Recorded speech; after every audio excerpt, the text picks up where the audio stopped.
So let me begin by talking about this term liberalism here. We've already covered the term liberalism, and we already tried to clear up some of the ways we think about liberalism sort of in the newspaper today and what liberalism sort of actually is, that ability of choosing your own good life.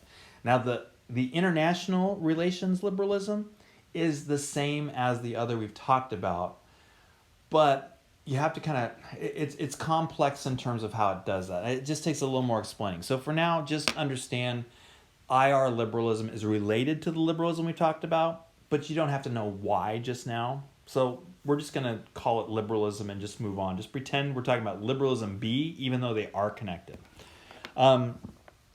So with liberalism, remember we said the human nature, the vision of human nature is it's self-interested, but my interest is best met with others. And over time, I learned to trust. So as I cooperate more and more and more. And again, the way the liberal would talk about this is just look around the world. I mean, look at how you interact with people. Like you're not out there just sort of living your life all by yourself, hunkered down somewhere. Okay, other than the coronavirus right now, but you make friends, you make alliances, if that's the way you want to put it. You realize that your best life, your self-interest is met in cooperation with others. And if you need another good example of this, I'll tell you this: I am not a farmer. I can't grow my own food, but yet I like to eat. And so what I do is I take some stuff that I do and I trade it to a farmer for stuff that they make. Now I do this obviously through the supermarket and all that kind of stuff. I don't actually go to the farmer usually, but that's cooperation. Is I am essentially not even friends or allies, but I'm cooperating with this other person. They're getting something from me, I'm getting something from them, and we walk away, we're both happy. And that's my self-interest. So what the liberal says is global anarchy, which again is no global government. They're going to call global anarchy an anarchical society, that essentially it's still a society of states. Put all the states in there, and they are still, while they are all separate things, they're all living in society in the same way that you are an individual. Remember, liberalism, you get to choose your own good life, and yet you still choose to exist in a society, as a part of a society, and society shapes you as you shape society. So there's no global government, but there is this thing called global governance. And we'll talk about this a little bit more on Friday. But essentially, there are rules to the game, even though there isn't a government to enforce those rules. So the way you might think about this, and we'll talk about this more on Friday, is think about a roommate situation. In a roommate situation, there are rules in your house, but there isn't a government that enforces those rules, but there are still rules, and those rules still get enforced in some way. That's the better analogy here as a roommate for the liberal. Society relies on institutions.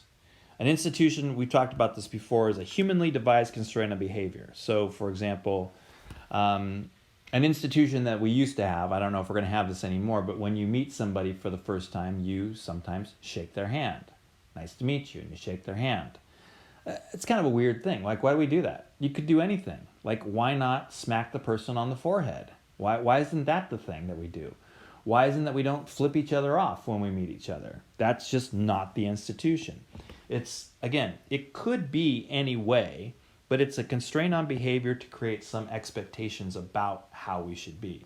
We call these rules, norms, customs. They can be laws, but they're not necessarily laws. There's a lot of rules that we have, humanly devised constraints, that aren't laws. For example, trying to think of a good one here. Okay, if you go to the calf and you stand in line at the calf, you don't cut in line at the calf. Why not? Like, will you get kicked out of school if you cut in line at the calf? I'm not even sure Brower will come out of his office and come to you and say, I'm going to put a fine on you for cutting in line at the calf. That's just the school. The school says this is a rule, but it's not really going to enforce it. So how does the not cutting in line get enforced? And the answer is we enforce it ourselves. So it doesn't have to be a law to be a rule, a norm, a custom. Okay, so far so good. So institutions, the society relies on institutions. Think about how much we're shaped by the expectations that we have that we're supposed to do this or do that or do this. Standing in line, for example, is a good example of this. It's an institution of society that makes sense to us. It doesn't have to be that way, but it's the way that we sort of do the waiting thing. So institutions enable states to better cooperate. So here's an analogy I'm going to make. So let's say you go on Amazon, and instead of going to the Amazon, the part in Amazon where they send it from, like their warehouse necessarily, or something that they bought to them. But let's say you go to Amazon and you're going to buy it through a third party. Okay, they've put online that they're selling their George Foreman grill on there, and you want a George Foreman grill. So you go on there and you want to buy a George Foreman grill, but not a new one. You want this sort of like an eBay type situation. All right. So how do you know who you can trust and who you can't trust? You've never met these people. As far as you know, they want to take your money and not give you anything. Another good example of this is what's going on right now is people are going online to order toilet paper. They're going online to order, masks. Amazon's out of these things. But people are putting things on Amazon saying, I've got toilet paper for sale if you'd like to buy it. Now, do you trust them? Do you think that they will, if you send them money, they will send you the toilet paper? This is where Amazon steps in. Amazon's not the thing doing it. Amazon just provides a platform in which people are able to trust each other when it comes to this third-party stuff.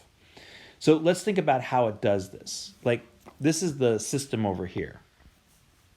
So you go there to the customer review part and you say, okay, let's see. They have 4.3. That's pretty good. If I have a choice between two sellers and one's a 4.3 and one's a 2, I'll probably buy from the 4.3. Let's say that all the sellers are below 3. I might not buy from any of them.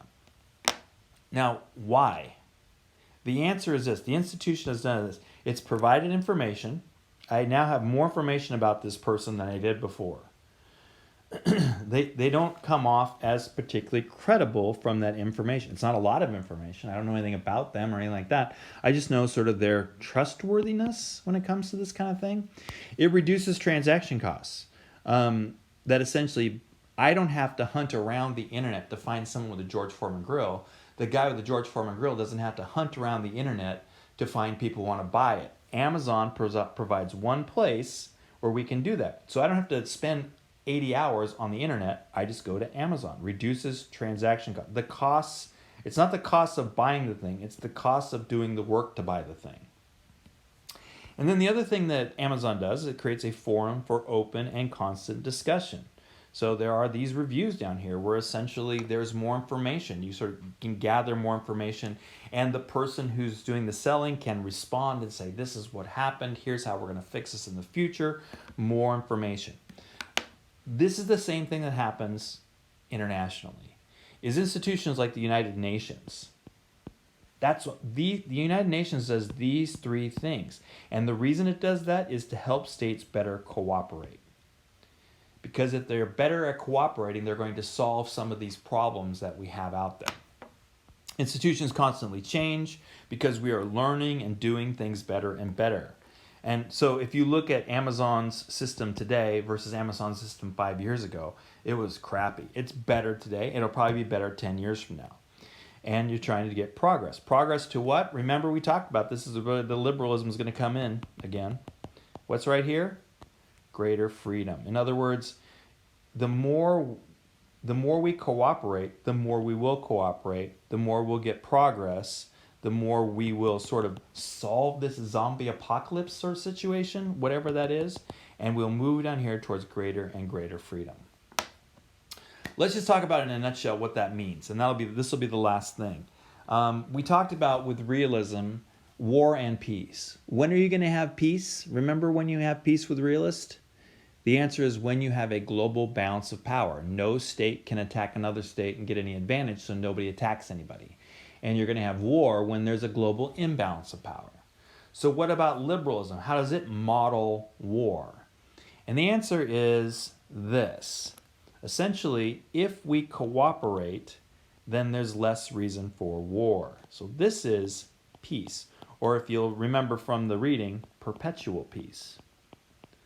This is peace that's not going to be broken in war. With realism, war and peace will always come and go. 1,000 years from now, there'll still be the same cycle of war, peace, war, peace, war, peace. Liberalism says no. As time goes on, we get better at this, and there'll be less and less war until eventually we get to a point where we have greater freedom, an end to war. So here's the end result, the democratic peace theory. This is the way that the liberal is going to think about this. Two democracies will not go to war with each other. I know in that video it said something about monadism, and essentially, here's the thing, democratic states are just as warlike as non-democratic states. The United States will fight as many wars as a dictatorship will. The trick here is that two democracies aren't going to go war with each other. Why? There is a few reasons why, but here's the main ones. Number one, democracies have democratic norms of peaceful resolution of conflict.